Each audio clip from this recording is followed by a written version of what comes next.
Hello, you guys, and welcome to the Innergrowth podcast. I'm your host, Carolina, and if you are a new listener, welcome to the pod fam. And if you are a returning listener, welcome back. We're back at it. We're recording another solo today, and I am so excited to be back on the mic. I've been feeling so good to be recording this new season of Innergrowth and to be just coming back with lots of valuable episodes for you guys.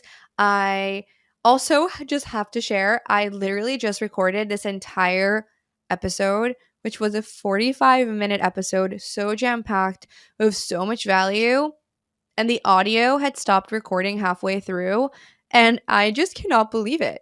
Like, this has never happened to me. So we're doing a round two.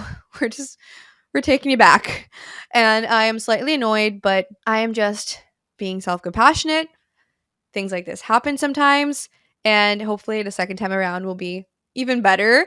And I already got a round of practice. We're gonna think about it that way. But on today's episode, we're going to be talking about how to build up discipline and create structures in your life.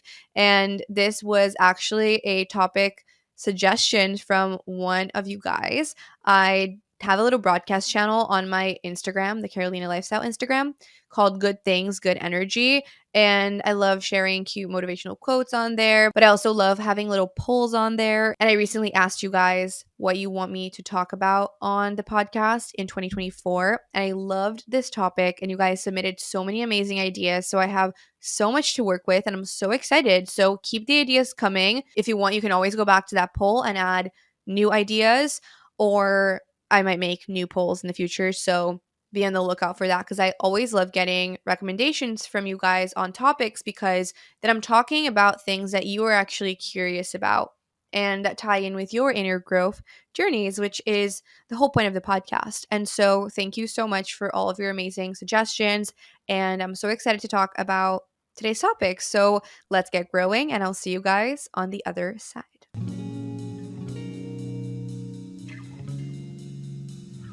Alrighty, let's talk discipline, let's talk structures, and let's talk improving your relationship with yourself in the process.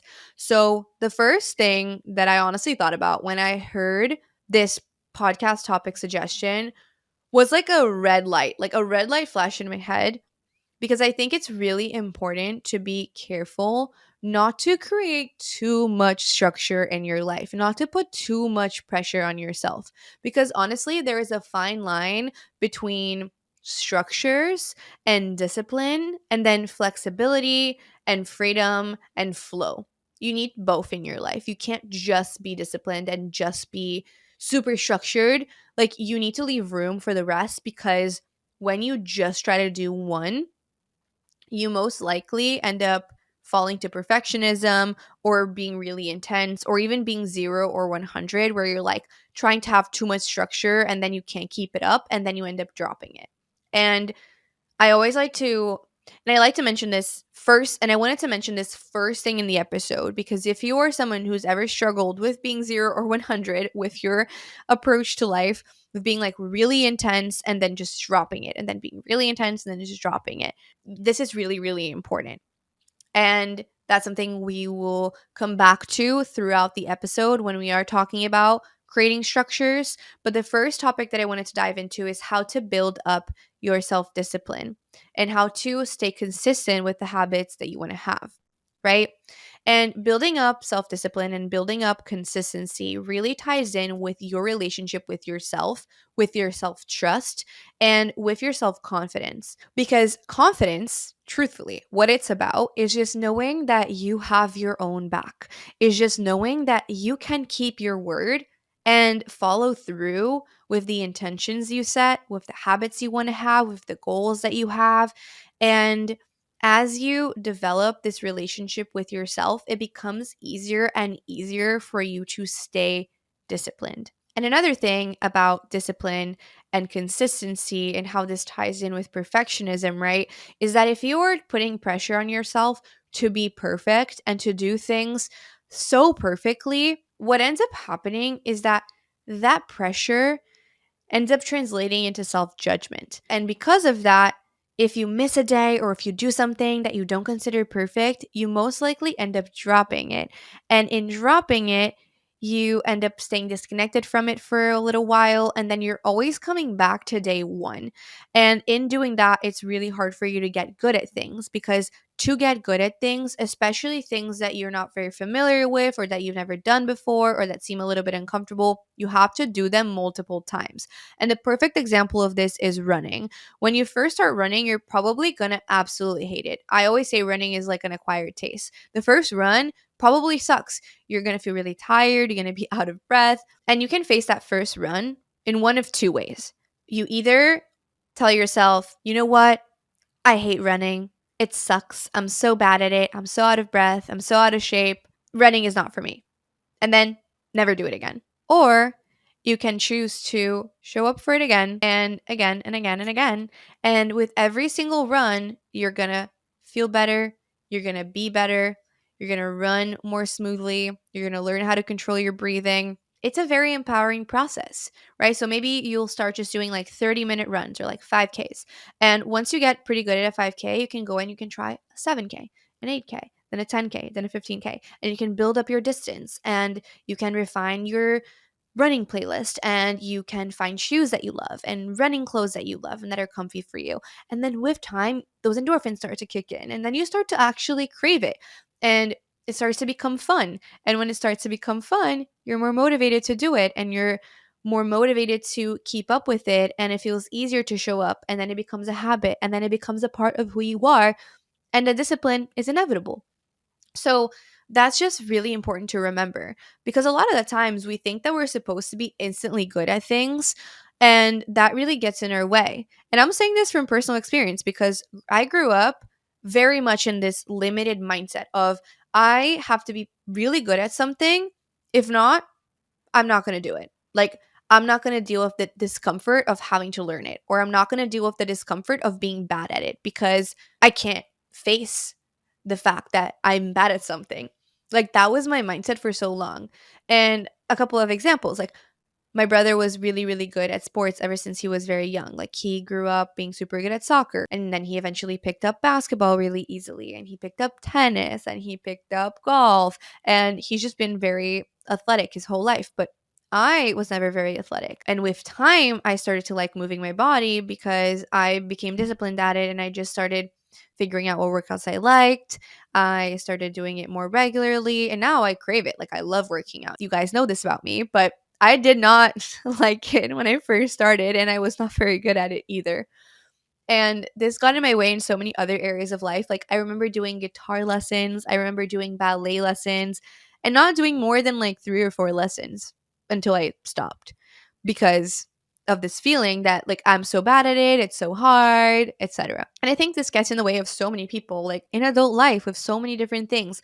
So you just have to have a learner's mindset, and you have to realize that like that's the whole point of discipline. The whole point of discipline is that you get better with time. And it's about this whole concept of being 1% better every time you do something, or even every day. And it's not about comparing yourself to everyone else around you, or comparing yourself to people who are really good at something. It's about comparing yourself to you in the past and becoming 1% better every single day compared to who you were yesterday, to who you were last week, last year, 10 years ago. It's about this idea of always growing and realizing that you get better and you grow when you show up for things, not when you let go of them and give up on yourself and beat yourself up about not being good at something right away. And I also think another important aspect of this is that a lot of the times we create limits for ourselves, right? And we play small because we're like, oh, when I know enough, I will do XYZ. Oh, when I have enough friends, I'll do XYZ. Oh, when I have the right shoes, I'll go running. Oh, when I have my watch, I will start going on walks. Like, you don't need to put all these rules, because all you're doing with these rules is delaying the inevitable. You're delaying your starting point. And the earlier you start, no matter how unprepared you are, the better your chances are getting good at it, because the more time you're giving yourself to practice it. So, all of that is really, really important. And something else that I have recently come across that I want to share on this topic. And that has really helped me. And I think I heard it the first time from my friend Tam on her TikTok. She has actually been on the podcast and I just love her. We talked about confidence in the beginning of 2023. I think it was that the episode came out. Yeah, I think it was like February of 2023. Anyway, she posted this on her TikTok and I loved it. And it's the concept of short term sacrifices for long term gain. What this means is sometimes you have to do something slightly uncomfortable in the short term, but in the long run, you're gaining a lot from that decision. And this is all about thinking of your future self when you are trying to decide whether to do something or not to do it, right? So, a perfect example of this is, let's say you just finished eating, you have a dirty plate, and you can either put it in a sink and come back to it later and let your future self deal with that dirty dish or dirty dishes. Or you can just rinse it off with water, do a quick little scrub, and put it in the dishwasher and leave your sink empty. And in doing that, you are thinking of your future self. You're doing something amazing for your future self, and you're getting a gain in the long run, right? In the future. But in the moment, it's a little uncomfortable. It's a little annoying to have to go and like scrub your plate. But if you do that with the first dish, and then you do that with a cup, and then you do that with another dish, soon your sink is going to be piling with dishes and the problem is going to grow on itself. So in the moment, choose that little discomfort. And I've been recently learning a lot about stoicism, which has been very fascinating. And I just got a book from Ryan Holiday, I believe it is, which is a daily stoic book. So I'm waiting for that. It's supposed to come in a few days. But essentially, a stoic principle is choosing to do uncomfortable things on purpose for the sake of growing in your relationship with yourself. And I think it's a very, very beautiful concept to do that because a lot of the times we choose to stay in our comfort zones and to do things that feel easy simply because it's less effort, right? Or because we're just in our comfort zone and it's nice and dandy. But honestly, doing uncomfortable things gives you so much payoff in the long run. And discipline is a lot about choosing the uncomfortable. And it's also about getting past this idea that you have to be perfect and realizing that you just have to show up again. Like if you miss a day, of a habit, that is not a reason for you to give up on it. That is just an opportunity for you to recommit to it the next day. And I think something that can get in the way of people's discipline is this concept of like building a streak with yourself, right? And I'll give you a perfect example of this. There are some apps like Duolingo that they have you build a streak to motivate you to do it every single day, right? Because you're like, I don't want to break this streak.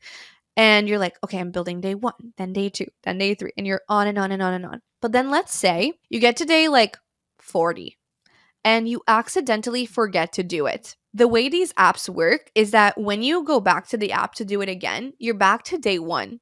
Your streak is lost. And that is very demotivating because you're like, I'm back to square one. Like, I failed. But the truth is that you didn't fail. You just didn't do it for a day. In that moment, you can either let that be your reason to stop and to drop that habit, or you can just recommit. Because truthfully, that is still your day 40. Like those 39 days of doing Duolingo before are not gone. You still did those 39 days of effort. They still count.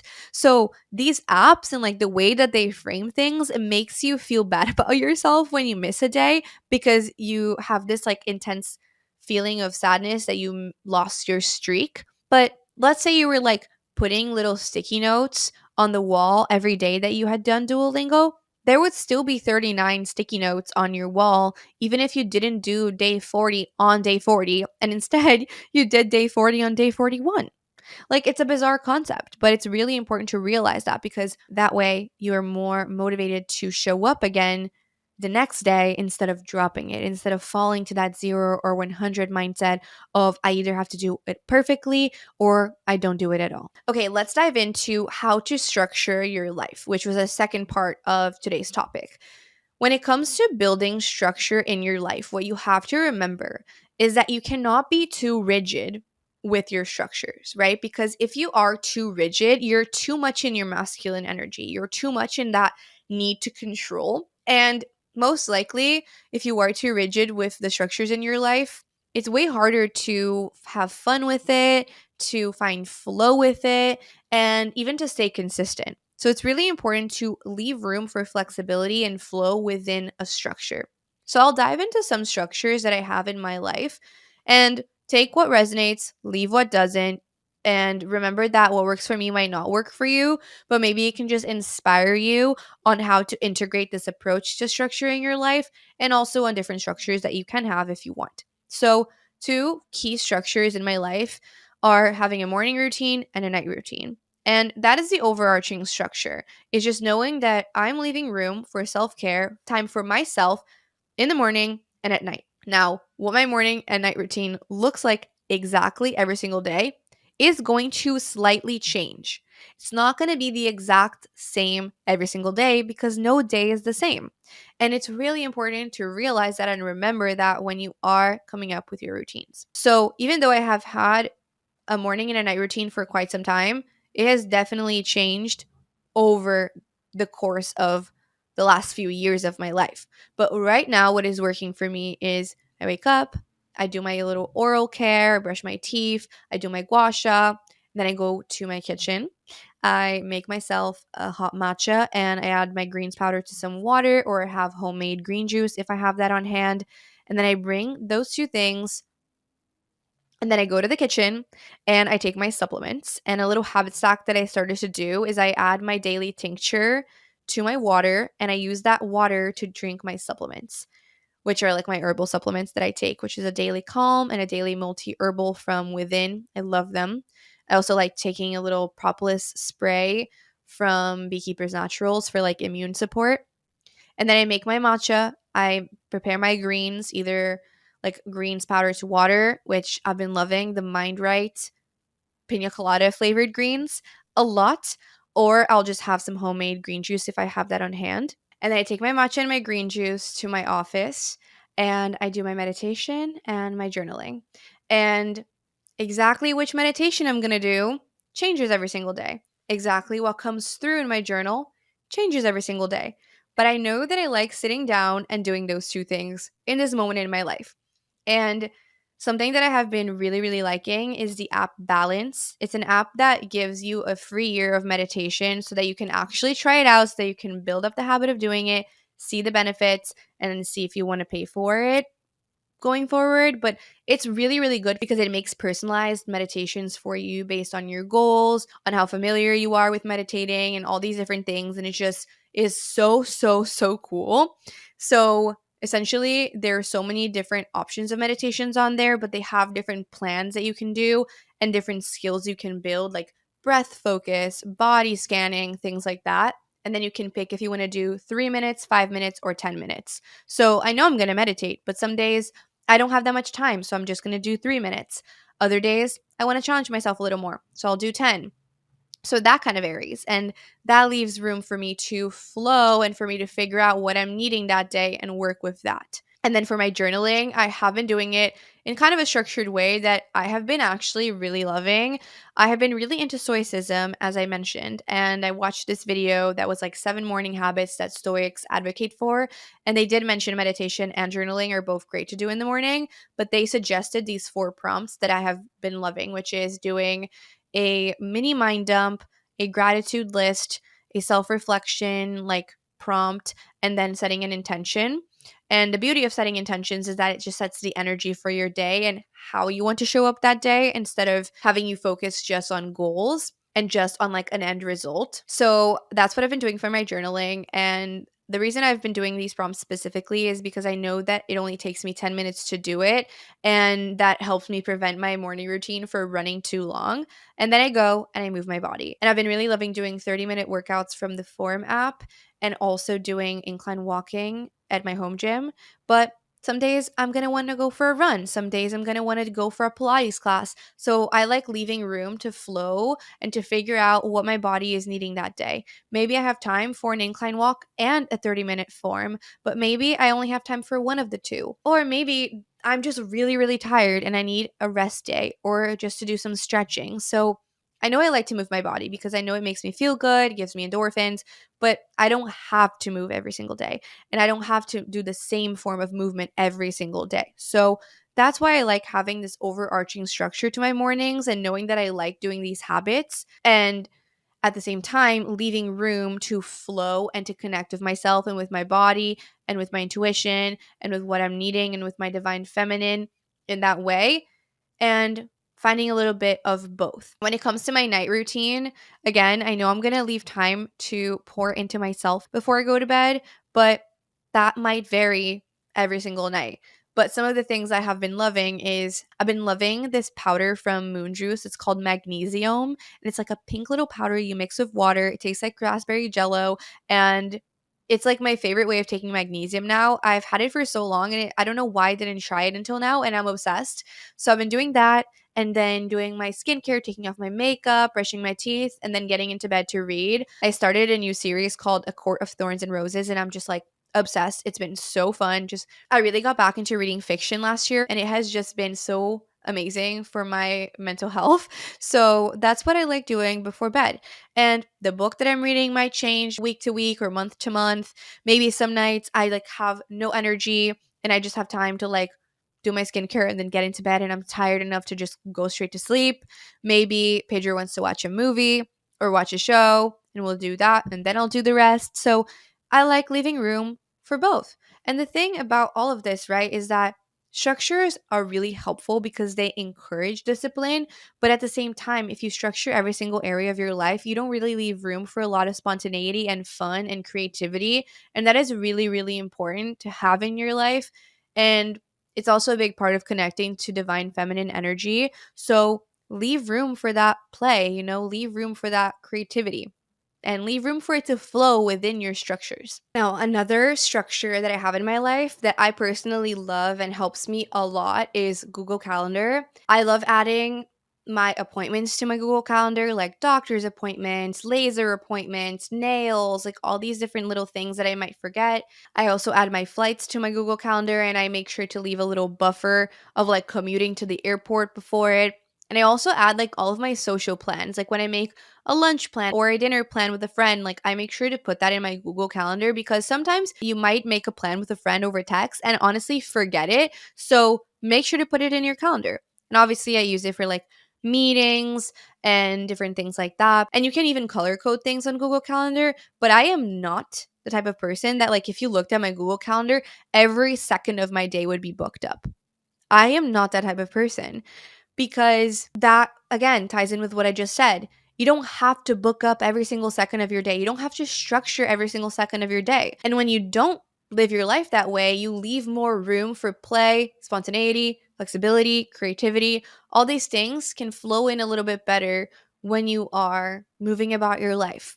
So, if you want to, let's say, create a 5 to 9 routine after your 9 to 5, right? A little afternoon routine, you don't need to put like 5 to 5:15, get changed into workout clothes. 5:15 to 5:30, walk to workout class.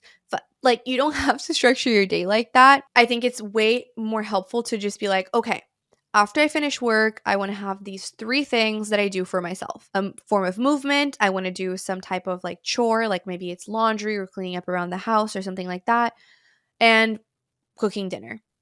And that leaves room for you to really play around with things and have more fun with it too.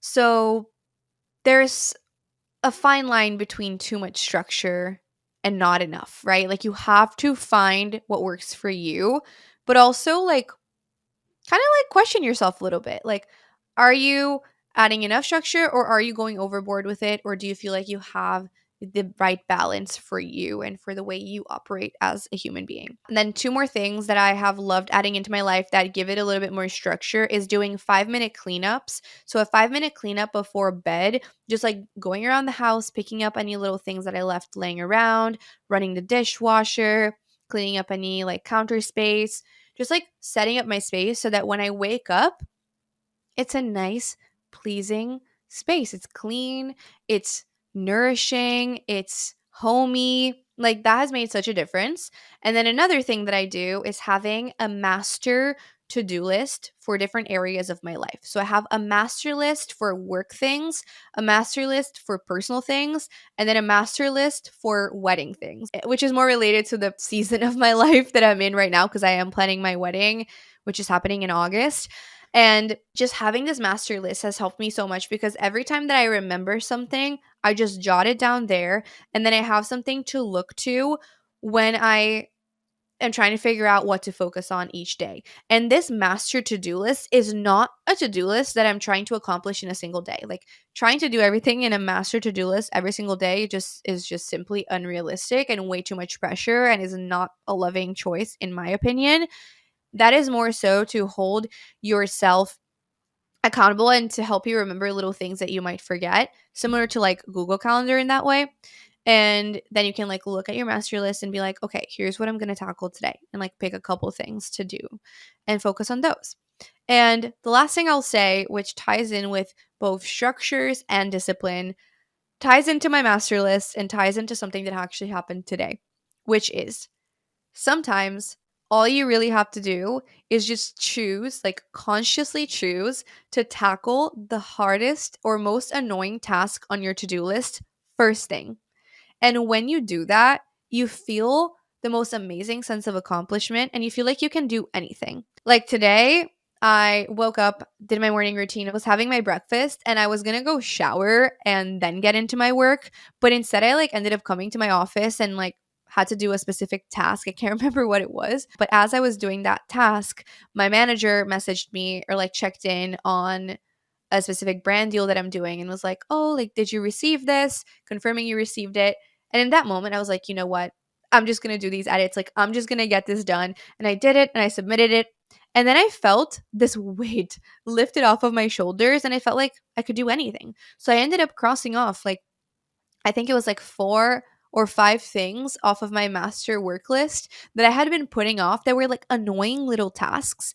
And it has paid off so much. Like, I am feeling so good, like, so good, just going into the rest of my night and just knowing that I did my best, that I did lots of hard tasks, that I did things that I had been procrastinating.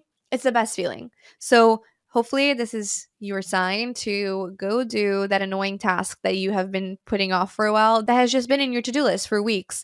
Because when you actually tackle that specific task, you're going to be able to tackle everything else. Like, I promise that is the key. So that is what we're going to be ending today's episode on. Remember that to be disciplined, you have to love yourself and you have to make loving choices because you know it's for your future self, because you know that you deserve to show up for the things you want to do, because the more that you do it, the better you'll get. The more that you do it, the more you're betting on yourself that you can be good at it. The higher your chances are that you will succeed when you choose to be disciplined. And remember that sometimes you have to make little sacrifices for a long-term gain. Sometimes you have to do the annoying little things in the moment because they pay off in the long term. And it's about getting 1% better. It's about growing every single day and choosing to show up even when it feels uncomfortable in the beginning, having a learner's mindset and knowing that you don't have to be perfect at something to do it. You just have to show up for it and you will get better with time. And then remembering that you have to create the structures in your life that work for you,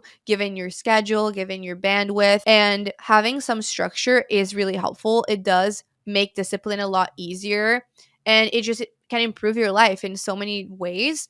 But having too much structure isn't that good either. And you have to leave room within structure to be intuitive, to connect with yourself, to find flow, and to adapt, right? If there's a certain day when you don't have so much time and you show up for 2 of your habits instead of 4, you still did 2 of them. And that is still worthy of celebration and you still deserve to feel proud of yourself. Because if you only have 30% to give on one day and you give your 30%, that was your 100%. So that is it for today. That is it for today's episode, you guys. I hope you enjoyed it. I hope it made you feel motivated and excited. Keep the suggestions coming on the broadcast channel. If you're watching on YouTube, don't forget to hit the subscribe button so you can be in the loop of all the future episodes that come out on video. I have a new setup that I am so happy about. I got some new lights and I'm just loving it. And if you are watching or listening, head over to YouTube and drop a comment to let me know what you thought about the episode, what it made you think about, or is just something that you are carrying with you after this episode. There's just something about writing out what you're taking away or a lesson that you learned, because it just helps it stick more in your brain. So share that on the YouTube comments, or you can also send it to me over DMs on Instagram if you would like.